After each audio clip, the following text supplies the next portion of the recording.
तो नमस्कार दोस्तों, मैं आ चुका हूँ फिर से एक नई हॉरर वीडियो लेके, जो इतनी ज्यादा हॉरर है कि आपकी कुछ फट भी सकती है। तो कृपया करके इस वीडियो को रात में ना देखें, ये मेरी आपके लिए वार्निंग है। तो वीडियो है 3 स्कूल के बच्चों की, जिनको नया नया लव का भूत सवार था। उस टाइम पे गर्लफ्रेंड बनानी थी, प्यार हो गया था, 9th-10th के स्टूडेंट्स थे। तो उन्होंने अपने घर पे झूठ बोला कि हमें स्कूल वाले ट्रिप पे लेके जा रहे हैं। तो घर वालों ने उन्हें अलाउड कर दिया कि स्कूल वाले तो ट्रिप पे जा रहे हैं, बट रियलिटी ये थी कि स्कूल की छुट्टियां थी 5 दिनों के लिए, और वो बच्चे इस सब को लेके डेट पे निकल जाते हैं अपनी अपनी गर्लफ्रेंड के साथ। अब 3 लड़के 3 लड़कियां, और शाम के टाइम घर से निकलते हैं। लगभग टाइम था 6-7 बजे के आसपास। वो अपने पास के बस स्टैंड पे पहुंचते हैं। बस स्टैंड पे पहुंचने के बाद उनको एक बस मिलती है। बस मिलने के बाद वो दूसरे स्टेशन पर पहुंचते हैं। वहां पहुंचने के बाद वो फिर से एक बस लेते हैं, लेकिन उनकी कोई डेस्टिनेशन नहीं थी कि यहाँ जाना है वहां जाना है। तीनों लड़के अलग अलग बोल रहे थे, तीनों लड़कियां अलग अलग बोल रहे थे। वो लोकेशन अच्छी है वहां चलते हैं, लड़के बोल रहे थे वो लोकेशन अच्छी है वहां चलते हैं। लेकिन लौंडा वाली हवा, नया नया प्यार का भूत सवार था, तो उन्होंने एक दोस्त की बात मान ली। उन्होंने कहा कुछ ऐसी जगह चलते हैं जहां पे थोड़ा हॉन्टेड जैसा फील हो। तो वो बस को पकड़ लेते हैं। वो बस ही कुछ खंडर जैसी थी, मतलब बहुत ज्यादा पुरानी बस थी, कबाड़ जैसा। अब वो रात के लगभग 11 बजे वहां बस स्टैंड से चलती है। अब बस चलती जा रही है धीरे धीरे। अब बस चलने के बाद उनको एक आगे जाके बुढ़िया मिलती है, मतलब बस में जो बेचने वाले आते हैं वो कुछ चने लेके आती है। वो उनसे रोते हुए कहती है बेटा ले लो ना, ले लो, ऐसा कुछ बोलती है क्राइम जैसे वर्ड में। तो वो तीनों थोड़े, उनको तो प्यार का बहुत सवार था, लोंडा लोंडिया के गले में हाथ डाल के बैठे थे। जब बैठे थे तो उन्होंने मना कर दिया, अरे अम्मा कुछ नहीं चाहिए, हम तेरे हाथ जोड़ना चली जाओ, क्योंकि वो बार बार कह रही थी। फिर वो वहां से चली जाती है उतर के, और उस बस में लिटरली कोई नहीं था, सिर्फ 2-3 लोग थे। वो पहले ही उतर चुके थे। अब 2-3 लोग भी उतर चुके थे, बस वो 6 लोग थे और एक ड्राइवर, और कोई नहीं था लिटरली बस में। बस तो चलती जा रही है, लेकिन फिर थोड़ी देर बाद फिर से वही बुढ़िया आती है, और उसका हाव दिख रहा है कि वो थोड़ी यंग टाइप से दिख रही है। लेकिन वो उस चीज को ऑब्जर्व नहीं करते हैं। वो फिर से कुछ ना कुछ बेचने आती है, जैसे पानी की बोतल ले लो, ये ले लो, वो ले लो। उस बुढ़िया का एजेंडा कुछ ये रहता था कि उससे अगर कोई कुछ खरीदता है तो वो उसको अपने बस में कर लेगी। वो आपने सुना होगा छलावा टाइप से कर रही थी उनके साथ में, बार बार आ रही थी और बार बार रो रही थी, नाटक कर रही थी, और ऐसे ही बहुत बार आ जाती है वो। तो वो फ्रस्ट्रेट हो जाते हैं। उनमें से फिर एक लड़की कहती है कि मैं इसको ऑब्जर्व कर रही हूँ काफी टाइम से, इसकी एज थोड़ी रिवर्स होती जा रही है क्या, ये जब देख रही हूँ मैं तब जवान लग रही है, जब देख रही हूँ सब जवान लग रही है। लेकिन फिर 5 मिनट में बुढ़िया रिटर्न आती है, लेकिन इस बार वो और ज्यादा जवान थी, जो बहुत ज्यादा यंग लग रही थी।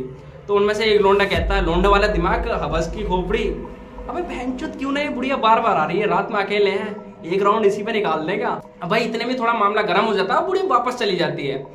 वापस जाने के बाद वो फिर 5 मिनट बाद आती है, लेकिन वो फिर से और ज्यादा यंग। वो फिर से कुछ कह रही है उनसे कि बेटा ले लो ना, ले लो ना। तभी उनमें से एक राजू नाम का लड़का होता है, उसको उस पर थोड़ी दया आ जाती है कि चलो ले लेता हूँ यार, इतनी बार आ चुकी है, ये बार बार कह रही है। और फिर वो ले लेता है, और वो लिटरली कुछ चने टाइप से थे, वो ले लेता है, और वो और उसकी गर्लफ्रेंड दोनों मिलकर उसे खा लेते हैं चने को। अब उसका क्या था कि जैसे ही उन्होंने खाए तो उन दोनों को कुछ हेलुसिनेशन होने लगे।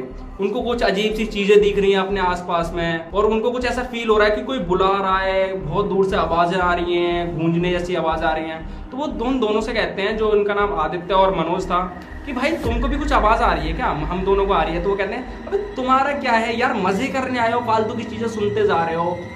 लेकिन तभी उनको दिखाई देता है कि बस के पीछे जो शीशा होता है, वो पीछे ही बैठे थे, उनके पीछे कोई ऐसे चिपका हुआ है और डरावनी आंखें दिखा रहा है, बिल्कुल रेड रेड, और ऐसे जैसे चिपकी हुई है कोई बुढ़िया टाइप से। तो वो एकदम से लड़का कहता है अरे पीछे तो वो बुढ़िया है ना।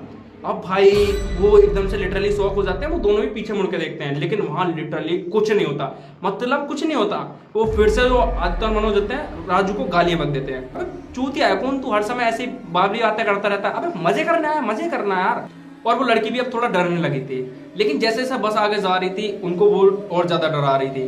कभी इस बस के इस चीज से पास आए, कभी उस चीज से पास आए, और फिर लिटरली एकदम से कोई ऐसा लगता है जैसे राजू की टांग खींच रहा है। राजू एकदम से पैर हिलाता है, और कौन है कौन है कौन है, और किसी को कुछ नहीं दिखता है, बस राजू और उसकी गर्लफ्रेंड को दिख रहा है कि यहाँ आसपास में कुछ है और हमारे साथ कुछ छलावा हो रहा है। लेकिन आगे चलती जाती है तो बस में भी कई सारी प्रॉब्लम्स आती है, कभी टायर पंचर हो जाता है, कभी ब्रेक काम नहीं करते, कभी गियर काम नहीं कर रहा। इस तरह से बस का ड्राइवर भी परेशान है। लेकिन वो सब एक चीज भूल चुके थे कि वो दिन अमावस्या का था, और उस रोड पर अमावस्या की रात को निकलना बहुत ज्यादा खतरनाक था, मतलब खतरे से बिल्कुल खाली नहीं था। उसको अमावस्या की रात में किसी न किसी की बलि चाहिए होती थी।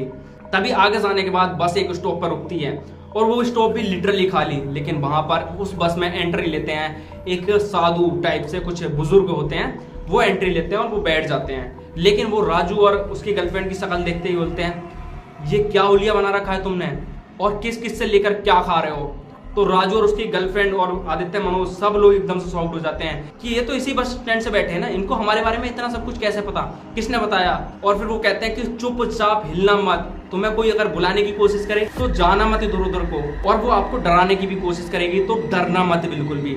और वो लोग फिर बैठ जाते हैं। लेकिन बस में इतनी ज्यादा प्रॉब्लम्स आती हैं, इतनी ज्यादा प्रॉब्लम्स आती हैं कि उनको अपनी डेस्टिनेशन तक पहुंचना मुश्किल जैसा ही हो जाता है। कहीं कुछ दिख रहा है, कहीं कुछ दिख रहा है, यहाँ तक कि राजू तो लिटरली रोने लगा था। भाई वो कह रहा था कि मेरी तो भाई जान निकल जाएगी आज, क्या करूँ क्या नहीं करना है। और उसकी गर्लफ्रेंड उसको देख देख कर रो रही थी, और साथ में मनोज और आदित्य की उसकी वजह से फट रही थी कि हुआ क्या। और आदित्य और मनोज साथ में राजू को गालियां भी दे रहे हैं कि साले तुझसे मना करा था रात में मत लेके खा, मत लेके खा, बिल्कुल भुक्कड़ हो गया था, हर समय खाने की पड़ी रहती है। तो भाई अब उस टाइम पे तो कुछ सॉल्यूशन था नहीं। फिर वो अपनी डेस्टिनेशन पर पहुंचते हैं तो लेकिन वहां भी खंडर टाइप से ही था जो वहां डेस्टिनेशन पर पहुंचे थे, क्योंकि राजू की गर्लफ्रेंड की ही चॉइस थी कि कुछ हॉन्टेड फील आया हमें कि पहली बार डेट पे जा रहा है, 9th-10th के बच्चे हैं, मजे लेने हैं, हॉन्टेड फील करना है। लेकिन इन चूतियों की ये नहीं पता कि हॉन्टेड रियल में होता है, फट भी सकती है, किसी की जान भी जा सकती है। फिर उसके बाद लिटरली 3 बज चुके हैं और उनको कोई फिर से सीड्यूस करने की कोशिश कर रहा है, और खास करके राजू को तो ऐसा लग रहा है जैसे उसकी ही गर्लफ्रेंड उसके साथ लिपट रही है, सीड्यूस कर रही है, किस कर रही है उसको, और बहुत ज्यादा रोमांटिक हो चुकी है। लेकिन वो तभी दूसरे एंड पे देखता है कि उसकी गर्लफ्रेंड तो दूर खड़ी है ना। फिर जो तांत्रिक और बाबा वहां बैठते हैं वो भी उसी स्टैंड पर उतरते हैं जो उसकी डेस्टिनेशन होती है, क्योंकि बस वहीं तक पहुंचती है। तो वो कहते हैं आप 1 घंटे यहीं रुको, इस घर में एंट्री नहीं लेनी है वरना आपकी जान जा सकती है। लेकिन राजू फिर भी कहता है अरे यार जाने दो ना, इस चूतिया के कहाँ चक्कर में पड़ रहे हो, ये तो ऐसे ही बक रहा है, जब से आया तब से कुछ भी बके जा रहा है, तुक्के मार रहा है ये बहनचोद। लेकिन तभी वो भी गुस्सा हो जाते हैं थोड़े से, क्योंकि वो तो अंतर्यामी थे, उनकी हेल्प करने आए थे। वो कहते हैं बेटा जो तू सोच रहा है और जो तू कर रहा है ना वो मैं सब कुछ समझता हूँ, तुझे वार्निंग दे रहा हूँ, वरना तेरी जान की जिम्मेदारी तेरे हाथ में है। अब तेरे पास लास्ट ऑप्शन है, या तो 1 घंटा यहाँ बिता ले, वरना तू अपनी जान से और अपनी गर्लफ्रेंड से हाथ धो बैठेगा जिंदगी के लिए। और फिर आदित्य और मनोज राजू को समझाते हैं और उसकी बात मान लेते हैं। लगभग 1-1.5 घंटे वो वहाँ बैठते हैं, क्योंकि 4 बजे के बाद थोड़ी रोशनी होने लगती है और वो सब चीजें गायब होने लगती हैं। लेकिन जब तक 4 बजे थे राजू को इतना ज्यादा हेलुसिनेशन हो रहा था, इतना ज्यादा हेलुसिनेशन हो रहा था कि 2-3 बार वो उठ के जाने लगा था उस हॉन्टेड हाउस की तरफ को। 4-4:30 बजे के बाद उन्होंने ठान लिया कि उस घर में नहीं जाना है। उनको सारी चीजें समझ आ चुकी थी, राजू भी होश में आ गया, तो वो सीधे घर को आए और घर आके उन्होंने साफ साफ बुलाया कि हमारी ट्रिप कैंसिल हो चुकी है। लेकिन इस ट्रिप के बारे में ना ही स्कूल वालों को कुछ पता था, बस घर वालों को पता था और इन लोगों को पता था कि हम डेट पे गए हैं। बस राजू की गर्लफ्रेंड की वजह से पूरी डेट की ऐसी तैसी मर गई।